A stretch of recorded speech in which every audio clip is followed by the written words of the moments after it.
Lakini pia namba 3 nikaeleza namna ulimwengu wa roho unavyotenda kazi.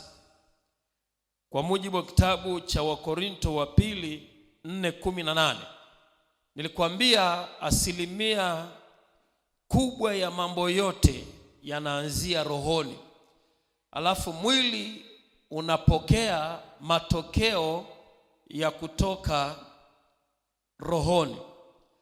Lakini pia nikasema namba 4 tutapata nafasi pia ya kuzijua madhabahu za wanaoabudu mashetani, ili usije ukaungamanishwa huko, kwa sababu leo tunaishi katika dunia ambayo kwa sehemu kubwa mno shetani amepata nafasi kwa matukio yanayoendelea leo. Lakini jambo la 5 ni namna ya kuitambua madhabahu ya Mungu na namna madhabahu ya Mungu inavyotenda kazi. Lakini pia nikaeleza sababu kwamba kwa nini tunajifunza ujumbe huu. Tunajifunza ujumbe huu kwa sababu zifuatazo. Sababu ya kwanza, watu wengi hawajui thamani na nguvu ya madhabahu katika ulimwengu wa roho kwenye maisha yao. Hiyo ni sababu ya kwanza ya msingi. Wengi hawajui thamani wala nguvu ya madhabahu katika ulimwengu wa roho kwenye maisha yao. Na hapa tunabeba mambo mengi sana. Kuja ibadani, kuabudu, kujua maana ya ibada, kumwabudu Mungu na kumjua Mungu. Na nikakwambia wengi sana hata wajui kwa nini makanisa huwa yana madhabahu. Yaani alama mojawapo ya ibada popote pale ni madhabahu. Ukishakuta tu kuna madhabahu mahali, tayari hapo kuna ibada. Na swala la madhabahu litadumu milele, kwa sababu kwa Mungu mbinguni kuna madhabahu. Na ndio maana popote anapoitiwa Mungu aliye hai, lazima kuna madhabahu yake. Kwa hiyo hii madhabahu unayoiona hapa, hii ina thamani na ina nguvu katika ulimwengu wa roho kwa wale wote wanaomwabudu Mungu kupitia madhabahu hii. Hilo ni jambo na sababu ya kwanza ya msingi ya kujifunza. Lakini namba 2 nilisema wengi wanaabudu miungu kwenye madhabahu mbalimbali wakifikiri wanamwabudu Mungu aliye hai. Yaani wako watu wanaabudu miungu kwenye madhabahu, lakini kwenye ufahamu wao wanafikiri wanamwabudu Mungu aliye hai. Sababu ya 3 nilisema leo dunia ina mpango wa watu kuwa na dini moja, lakini pia kuwa na siku moja ya kuabudu na madhabahu kubwa inayojengwa leo, ambayo inaamrisha mataifa yote duniani yaabudu kupitia hiyo madhabahu. Sababu namba 4 ni ili kuepuka matapeli wa kiimani usije ukaangukia mikononi mwao, kwa sababu kipindi hiki na kinachoendelea, yako mambo mengi sana yataendelea kutokea, na wako matapeli wengi sana wa kiimani wataendelea kutokea. Kwa hiyo wewe ni muhimu ukawafahamu na kuwaepuka. Sababu namba 5, tunajifunza ili watu wajue namna ya kuvunja, kung'oa, kubomoa na kuharibu madhabahu za giza. Kwa sababu hata Yeremia aliambiwa, nimekuweka ili kuvunja, kubomoa, kuharibu na kujenga. Lakini pia jana nikaeleza tafsiri ya neno madhabahu. Nikasema wengi tunapoona madhabahu hivi, ni wachache sana wanaofahamu kwa nini kuna madhabahu, lakini wanaofahamu madhabahu ina uhusiano gani kati ya watu na Mungu, au watu wana uhusiano gani na Mungu kupitia madhabahu. Nikasema wengi ukiwauliza watakwambia nimetegwa kwa ajili ya viongozi, imetegwa kwa ajili ya nini. Lakini nilieleza tafsiri zifuatazo. Nikasema tafsiri ya kwanza, madhabahu ni mahali maalum pa kumtolea Mungu dhabihu, au madhabahu ni mahali maalum pa kumtolea Mungu sadaka. Hiyo ni tafsiri ya kwanza ambayo ukiangalia katika tafsiri mbalimbali zilizotafsiriwa katika Biblia, hiyo ni tafsiri mojawapo kubwa, ni mahali maalum pa kumtolea Mungu sadaka. Hiyo ni tafsiri namba moja. Tafsiri namba mbili, nilisema madhabahu ni mahali pa juu pakuu palipoinuka sana pa Mungu kusema na watu wake. Hiyo ni tafsiri mojawapo, mahali pa juu pakuu palipoinuka sana pa Mungu kusema na watu wake. Tafsiri namba tatu, madhabahu ni mahali pa mwisho pa mwanadamu kupeleka matatizo yake na mahitaji yake na shida zake na kila kitu kigumu anachokipitia. Madhabahuni pa Mungu ndio mahali pa mwisho. Yaani mtu ameenda mahakamani, imeshindikana, amedhulumiwa, ameenda wapi, rushwa zimetembea kila mahali, mahali pa mwisho pa kupeleka matatizo ya mwanadamu ni kwenye madhabahu ya Mungu. Kwa hiyo hata ukisikia mtu anakuambia fulani amenifanyia mabaya, nimemwachia Mungu, tafsiri yake amekabidhiwa kwenye madhabahu ya Mungu. Lakini pia nikaeleza tafsiri nyingine ya mwisho, madhabahu ni mazingira maalum ya kumruhusu Mungu kufanya kazi na mwanadamu. Madhabahu ni mazingira maalum ya kumruhusu Mungu kufanya kazi na mwanadamu. Ili Mungu afanye kazi na mwanadamu mahali popote, lazima kuwe na mazingira. Hayo mazingira ni madhabahu. Ndio maana mahali popote pale anakoabudiwa Mungu lazima kuna madhabahu. Madhabahu ni mazingira maalum. Ndio maana nikasema kwa tafsiri ya madhabahu sio mahali pa kawaida na sio mahali pa kila mtu. Yani amekuja huyu, sijui mgeni rasmi, weka madhabahuni, sijui kiongozi wa siasa, ingiza madhabahuni, sijui kiongozi wa serikali anatoa salamu, peleka madhabahuni. Kibibilia hairuhusiwi. Kwa sababu gani? Ni mahali maalum pa Mungu kusema na watu wake. Ni mahali maalum watu wanapeleka sadaka zao. Ni mahali maalum watu wanapokea baraka. Ndio maana sio mahali kwa kuwaweka waheshimiwa. Yaani kule madhabahuni sio pa waheshimiwa. Anapoalikwa mfanyabiashara, sio kiongozi fulani wa siasa, sio wa kiserikali, akija haruhusiwi kutumia kule mahali pa kutolea salamu. Kule ni maalumu kwa mambo ya kiibada. Kama tunaelewana sema amen. Lakini pia wengi unapofika mahali ukakuta kanisa amekuja kiongozi fulani wa serikali au sio wa kisiasa, alafu anaambiwa karibu toa salamu, anapandishwa kule juu madhabahuni. Ujue hao hawajui maana ya ibada, wala hawajui maana ya madhabahu, wala hawajui nguvu ya madhabahu, wala hawajui kwa nini kuna madhabahu ndani ya kanisa. Yaani kule sio mahali maalum pa waheshimiwa. Kule ni maalum kwa ajili ya mambo ya ibada.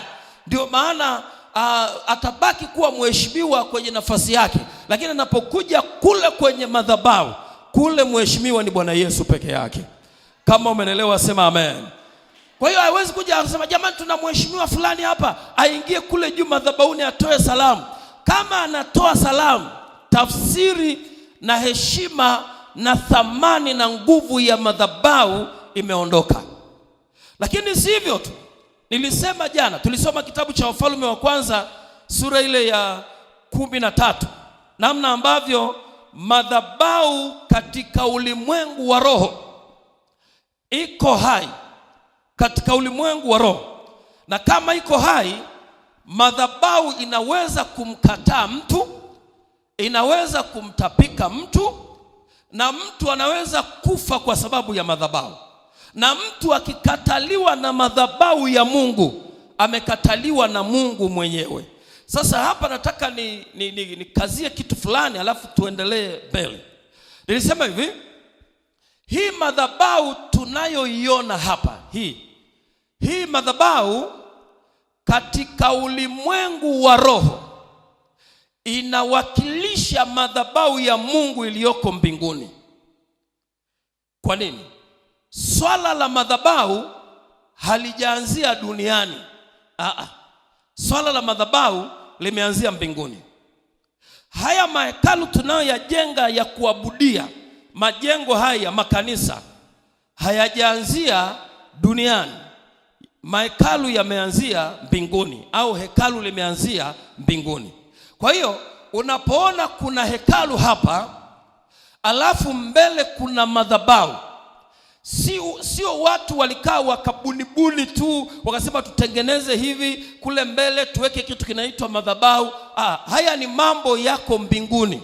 Kwa hiyo mtu anapokuja mbele za madhabahu ya Mungu, anapoleta shukurani, anapoleta zaka, anapoleta watoto wakapate baraka, anapofunga ndoa mbele ya madhabahu, katika ulimwengu wa roho ameingia kwenye madhabahu ya mbinguni iliyo hai. Kwa sababu gani? Ibada ni jambo la kiroho. Jambo la kiroho ni jambo la kiimani. Na ndio maana Biblia inasema yeye amwendaye Mungu lazima aamini ya kwamba yupo.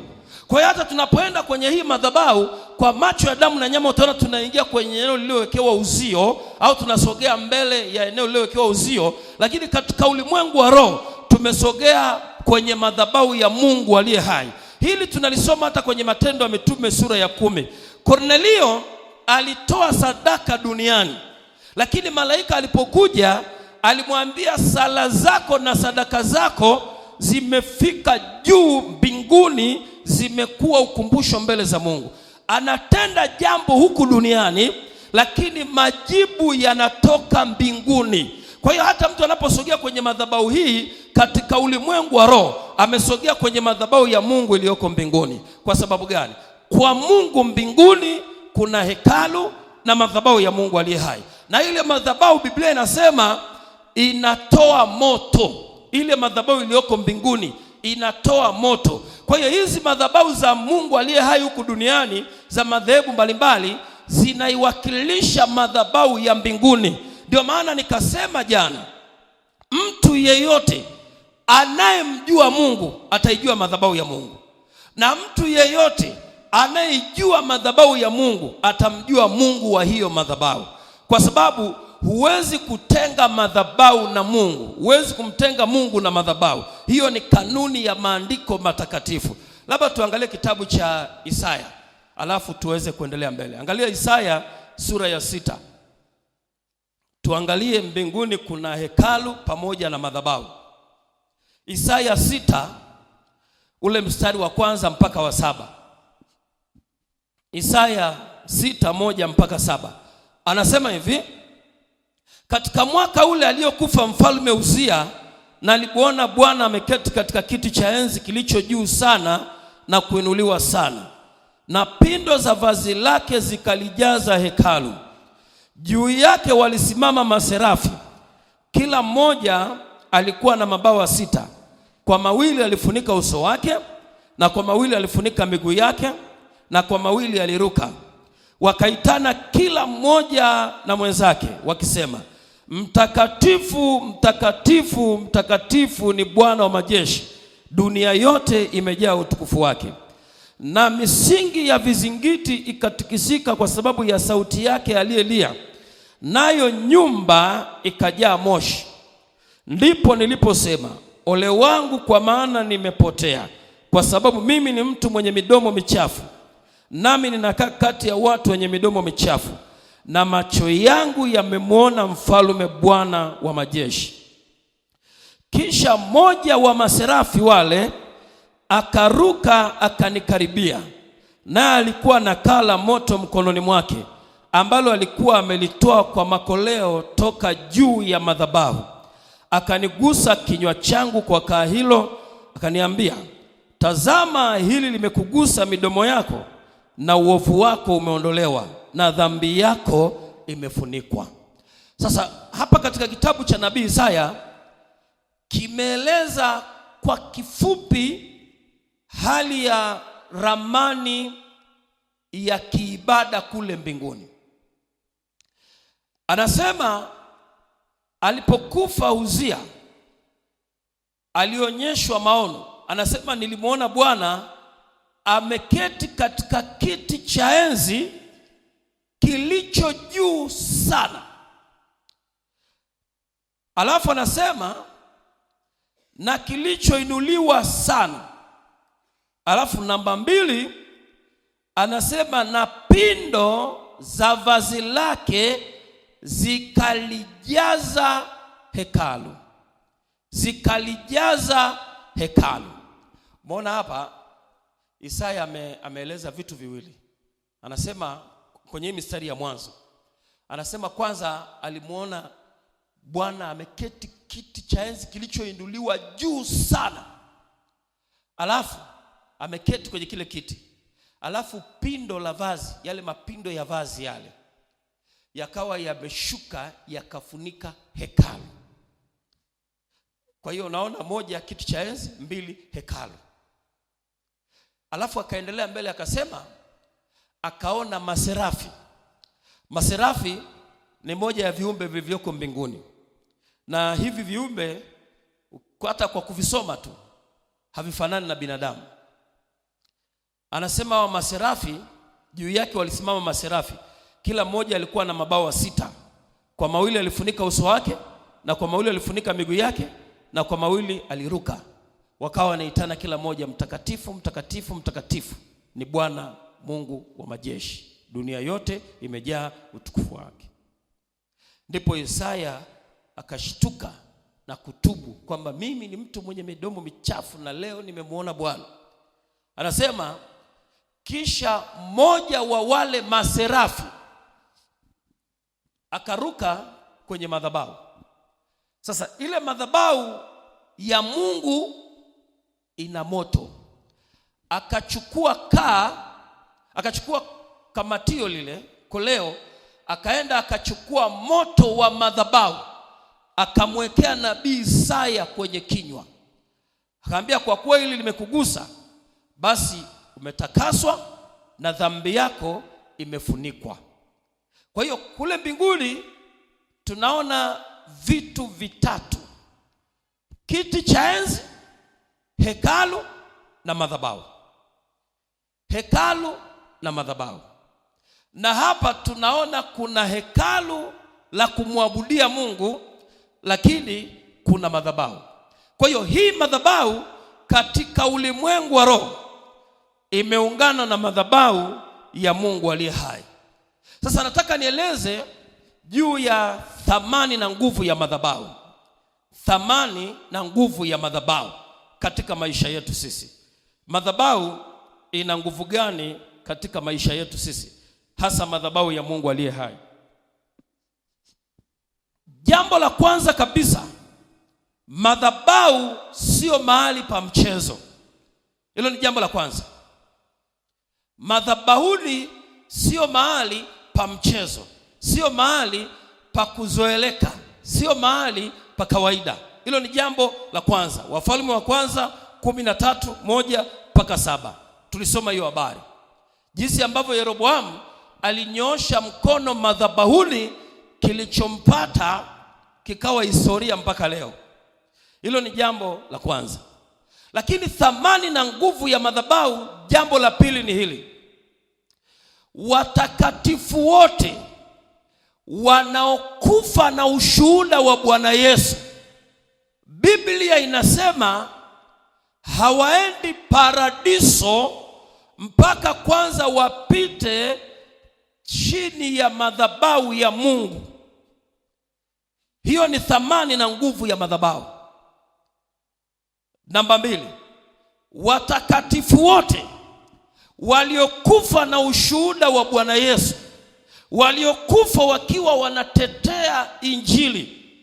Biblia inasema wakifa lazima roho zao ziwasili kwanza chini ya madhabahu ya Mungu aliye hai.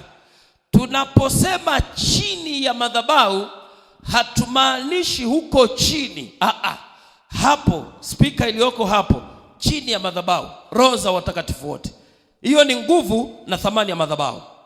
Alafu hizo roho zikishawasili chini ya madhabahu, Biblia inasema wanavalishwa au wanapewa nguo ndefu nyeupe, ndipo wanaenda paradiso. Kwa sababu gani? Kwa asili mwanadamu alizaliwa uchi. Akifa kwa Mungu anaenda uchi. Hizi nguo zote, suti, sanda na mengine yote yanaliwa na udongo hapa. Yeye alivyokuja anaenda hivyo hivyo. Kwa hiyo hizo roho zikishawasili kwenye madhabahu za watakatifu, ndio wanapewa nguo ndefu nyeupe, alafu wanaenda paradiso kusubiri watakatifu wengine. Angalia kitabu cha Ufunuo sura ile ya 6. Ufunuo sura ya 6, ili twende na neno. Ufunuo sura ya 6. Ufunuo 6 ule mstari wa 9 mpaka 11. Anasema hivi, juu kuna kiti cha enzi, alafu chini kuna madhabahu, alafu mbele kuna malaika 7 wasimamao mbele za Mungu. Na wale malaika 7 wasimamao mbele za Mungu, kuna malaika anayehusika na maombi ya watakatifu, anayoyapokea mkononi mwake. Alafu anachukua maombi ya watakatifu, anayeweka juu ya madhabahu ya dhahabu iliyo mbele ya kiti cha enzi. Alafu ile madhabahu ya Mungu inatoa moto. Alafu yale maombi na ule uvumba unatoa harufu ya manukato inayopanda kwenye kiti cha enzi. Ndio maana maombi sio kwa ajili ya mahitaji tu.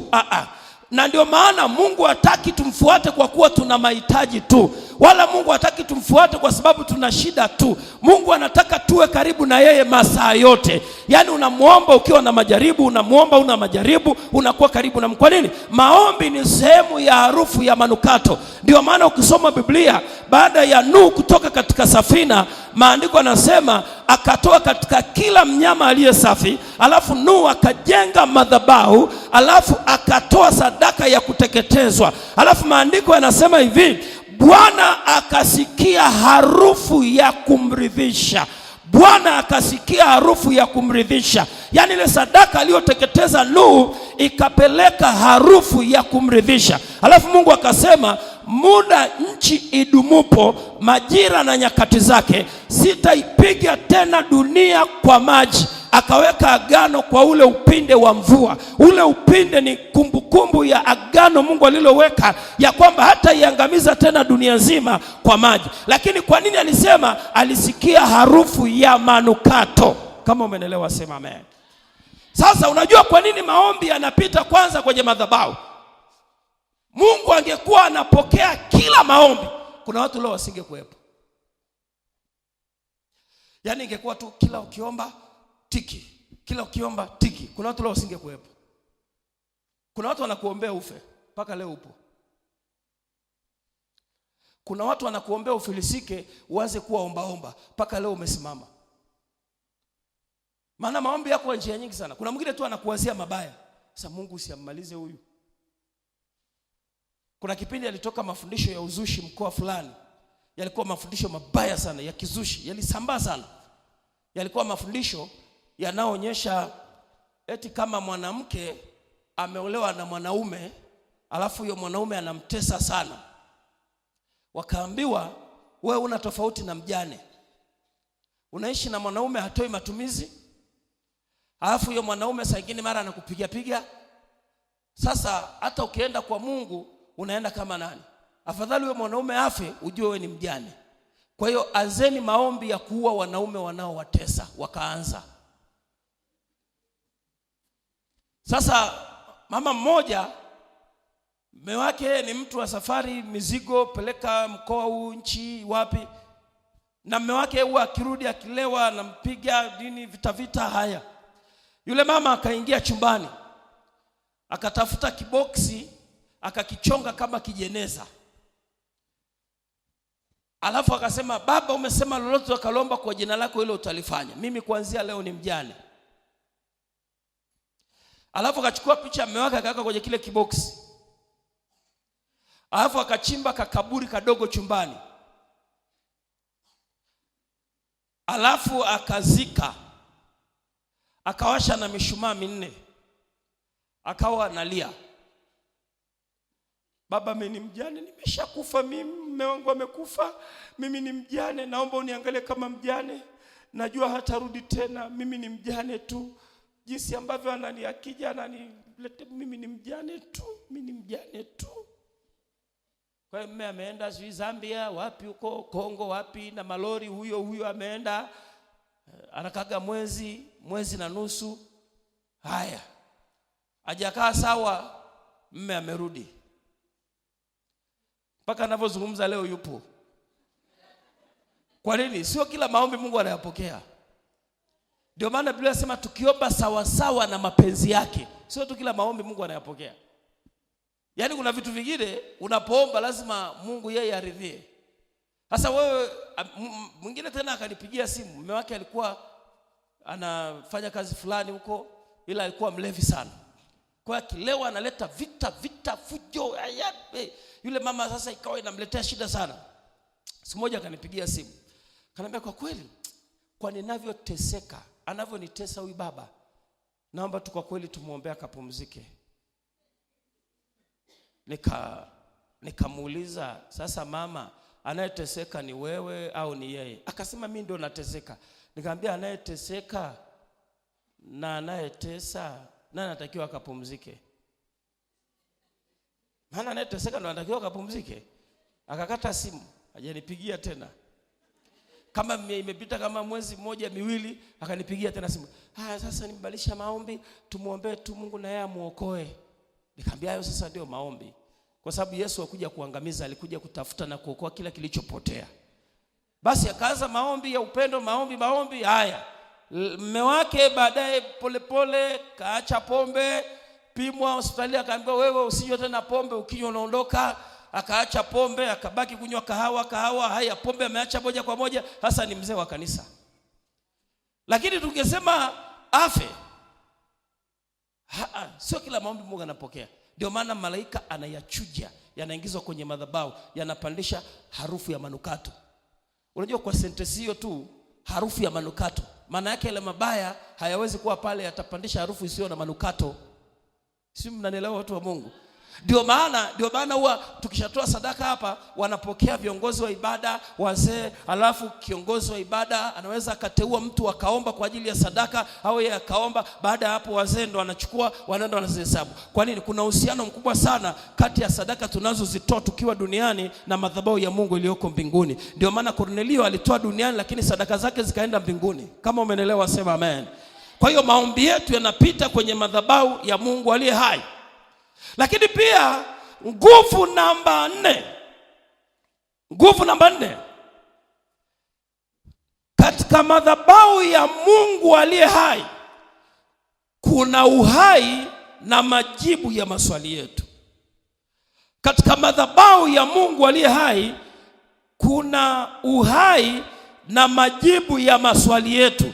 Angalia Ufunuo sura ya 16. Ufunuo 16 ule mstari wa 4 mpaka wa 7. Ufunuo 16 4 mpaka 7. Anasema hivi: na huyo watatu akakimimina kitasi chake juu ya mito, na chemchemu za maji zikawa damu.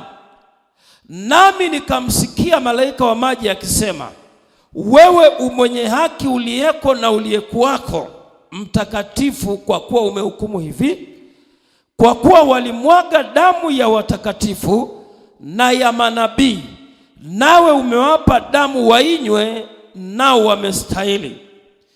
Nikaisikia hiyo madhabahu ikisema. Hebu sema, nikaisikia hiyo madhabahu ikisema. Rudia tena. Anasema nikaisikia hiyo madhabahu ikisema, naam, Bwana Mungu mwenye enzi, ni za kweli na za haki hukumu zako. Anasema hivi, alipofungua muhuri kitasa yule malaika aliyeko mbinguni, anasema sauti ikasema, ni za kweli na za haki hukumu zako. Nikaisikia hiyo madhabahu ikisema.